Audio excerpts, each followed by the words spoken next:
Ngayong panahon ng Kwaresma, ginugunita po natin ang natatanging halimbawa ni Jesucristo sa sangkatauhan.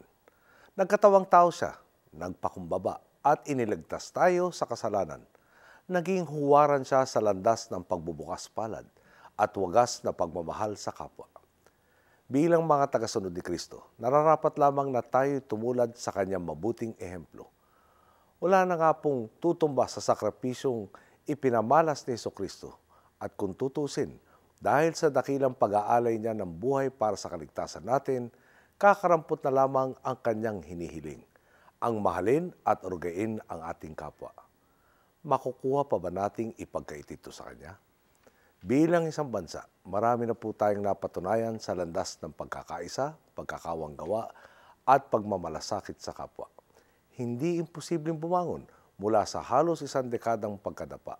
Hindi suntok sa buwan ang muling maaninag ang kaunlaran, lalo na para sa mga kababayan nating higit na nangangailangan.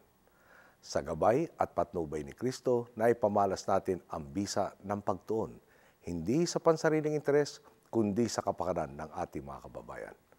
Ngayon pong mahal na araw, muling ipinapaalala sa atin ang halaga ng pagiging tanglaw sa isa't isa at ang liwanag na hatid nito sa buong bansa. Napakaganda na po ng mga nasimulan nating hakbang. At ngayong Semana Santa, patuloy nawa tayong makapagnilay kung paano pa mapapayabong ang mga butil ng pakikipagkapwa na ibinahagi sa atin ng Poong May Kapal.